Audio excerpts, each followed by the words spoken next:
चलिए बच्चों, good morning. Class 7 Hindi. हम लोग दीनू काका कंप्लीट कर चुके थे और मैंने पिछले क्लास में आपको बताया था कि क्वेश्चन पर थोड़ी चर्चा कर लेनी चाहिए। हालांकि मैंने उस वीडियो में आपको होमवर्क डाल दिया है, कर लिए हैं, अच्छी बात है, फिर भी थोड़ी सी चर्चा कर लेते हैं, तब अगले लेसन में आएंगे। जैसे दीनू का मौखिक में वहां जो होमवर्क दे उससे आप किताब में टिक लगा लिए होगे। मैं यहाँ से हल्की सी चर्चा कर देता हूँ कि दीनू काका कौन थे, मौखिक का लिख लोगे और उसके साथ जोड़ के लिखना है सोसाइटी के लोग दीनू काका को खाना क्यों नहीं देने जाते थे, यानी दोनों ज्वाइंट करके आपको लिखना है। फिर लिखित लघुत्तरी का ख और घ यानी दूसरा और चौथा मिला देना है। सेठ के बारे में किसने दीनू काका से पूछा, बुक में है। और दीनू काका पर सेठ का कितना किराया निकलता था, ये तो साफ साफ लिखा हुआ है, इसमें भी कोई दिक्कत नहीं है।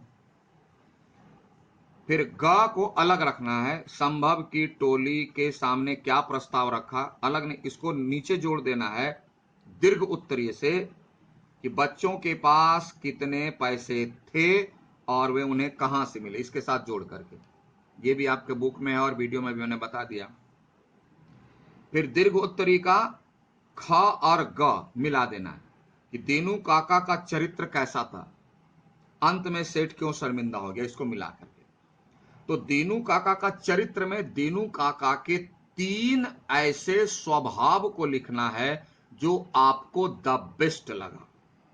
यानी दीनू काका में कौन कौन से गुण थे, तो उन गुणों में से कम 3 गुण जो आपको द बेस्ट लगा हो, नंबर 1, नंबर 2, नंबर 3, उसको थोड़ा थोड़ा 2-2 लाइन में एक्सप्लेन कर देना है। और यह याद रखिए, चरित्र जब भी आवे, चरित्र आए, परिचय आए, चरित्र चित्रण आए, तो उसमें उनके 3 गुणों को कम से कम 2-2 लाइन में स्पष्ट कर देना है। अंत में सेठ क्यों शर्मिंदा हो गया, लास्ट में, जिसमें कहा कि सेठ को महसूस हुआ कि छोटे बच्चे अपने दीनू काका के लिए अपने जेब खर्च के पैसे जुटाकर ले आए और दीनू काका के लिए हाथ जोड़ने लगे कि दीनू काका को हमें छोड़ दो।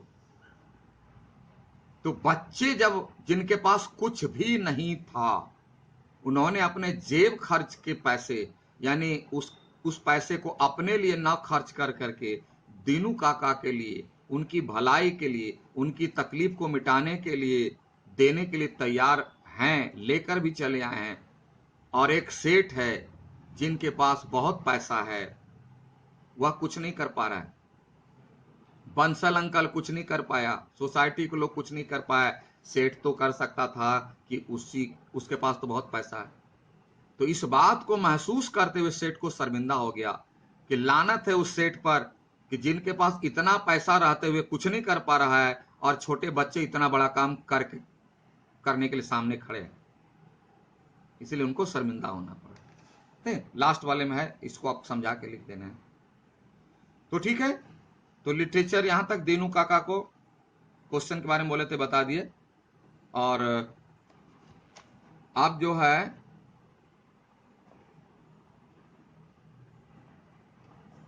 आज हम लोग पढ़े व्याकरण,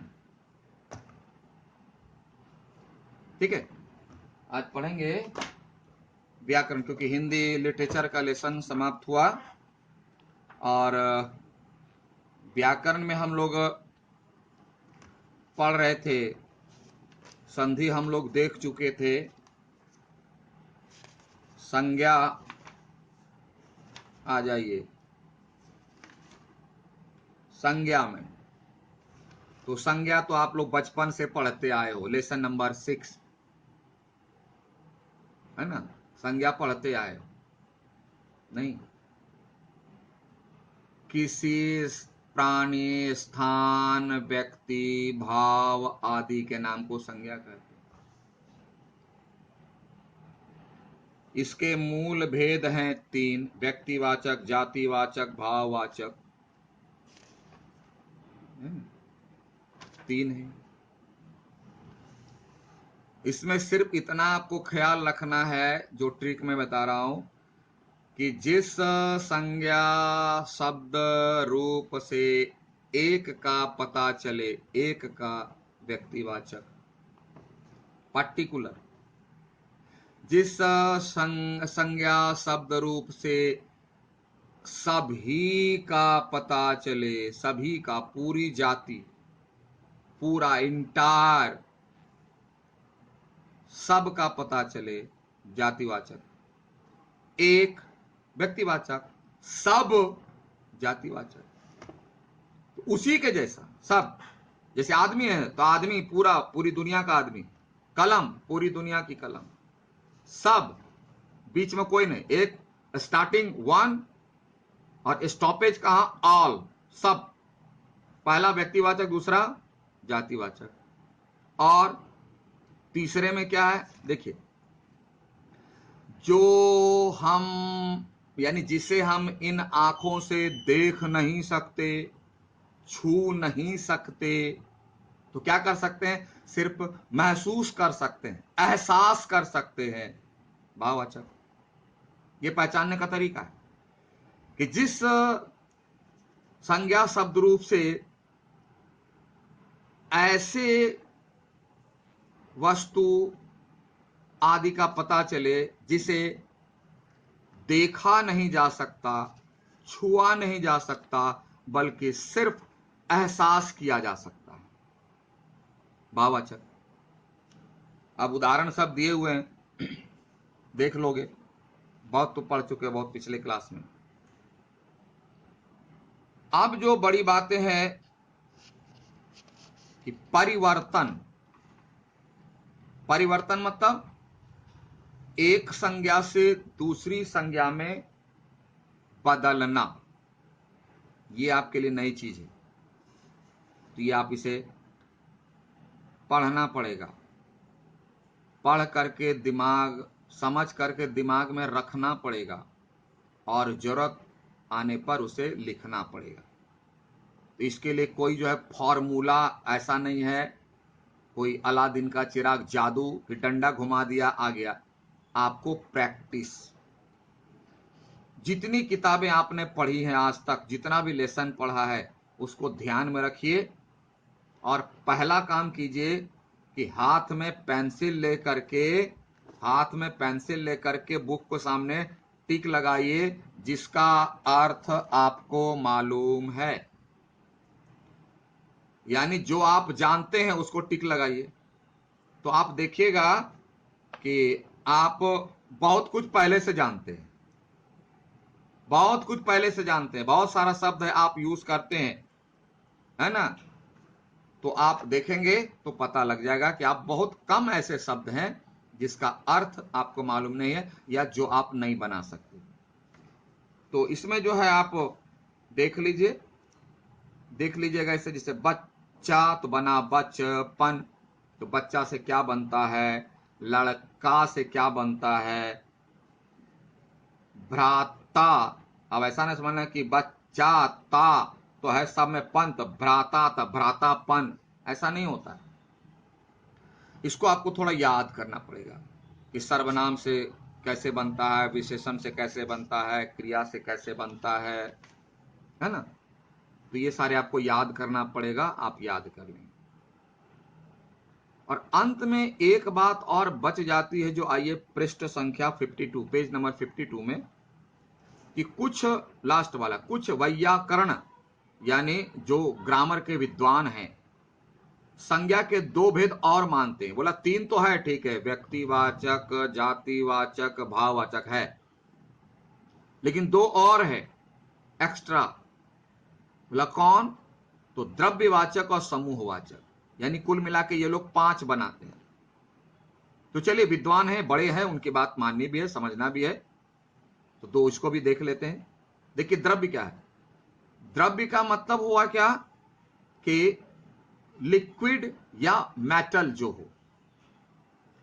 जैसे जिन संज्ञा शब्दों से किसी पदार्थ यानी सॉलिड या द्रव्य लिक्विड का बोध हो, जैसे पानी, तेल, ये सब द्रव्य में आते हैं। पदार्थ सोना, चांदी, है ना, नीलम, पत्थर, ये सब आते हैं पदार्थ में। तो उन्हें द्रव्यवाचक, द्रव्य का मतलब हुआ सॉलिड और लिक्विड, जैसे सोना, चांदी, लोहा, पीतल, तेल, पानी। फिर बोलते हैं समूहवाचक। समूह मतलब ग्रुप, ग्रुप को अच्छी तरह समझ लेना। जातिवाचक हम पूछ सकते हैं, जातिवाचक और समूहवाचक में अंतर। तो फिर हम थोड़ा सा याद दिला दें, एक को इंडिकेट करने वाला, एक को बताने वाला व्यक्तिवाचक, सबको बताने वाला, सबको, ऑल को बताने वाला जातिवाचक, और एक जैसी अनेक, मैं ऑल नहीं कर रहा हूं, अनेक को एक जगह बताने वाला समूहवाचक। एक से अधिक है, एक से अधिक है, सब नहीं है, एक से अधिक है, लेकिन एक जगह है, ऐसा कोई बताता है तो वह हो जाएगा समूहवाचक, ग्रुप।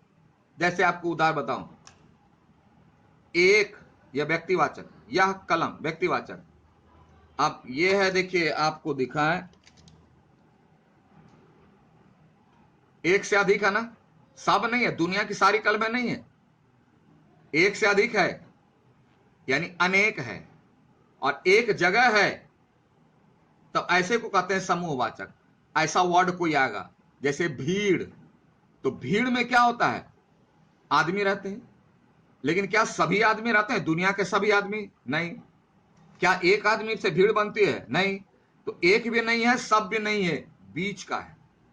लेकिन बीच में होने के साथ साथ एक कंडीशन है कि सभी आदमी जो भी हैं एक जगह पर हैं, एक जगह पर हैं, तो यह होता है समूहवाचक।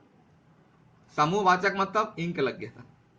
समूहवाचक मतलब एक से अधिक एक जगह पर जिस संज्ञा शब्द रूप से एक ही प्रकार के वस्तु प्राणी एक जगह पर पता चले, बोध हो, वह समूहवाचक।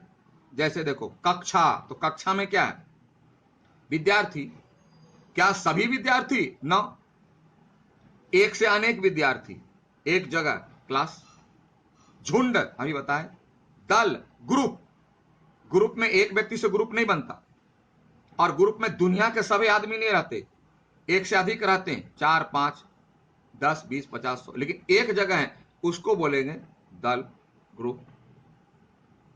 समझ में? सेना, तो एक को बोलते हैं सैनिक, एक को बोलते हैं सैनिक, और एक से अधिक है, ग्रुप में है, एक जगह है, सेना। तो यहां याद रखना है, ठीक है। तो आइए आज हम लोग संज्ञा खत्म किए, और इसको आप टिक लगा लीजिए, और क्वेश्चन में 1 to 6 तक, 1 to 6 तक सब हल्का है। संज्ञा बहुत शुरू से पढ़ते आ रहे हो, क्लास 1 से 2 से भी, इसलिए इसमें ज्यादा चिंता की बात नहीं। कॉपी में सबका करना है, कॉपी में, 1 नंबर भी कॉपी में, क्योंकि कॉपी सब जमा होती है तो करेक्शन करने में आराम रहता है। लेकिन क्वेश्चन के साथ, बिना क्वेश्चन लिखे अगर आंसर लिखा, कट, चेक नहीं करेंगे, क्वेश्चन के साथ लिखना है, ठीक है। Okay, have a nice day, thank you.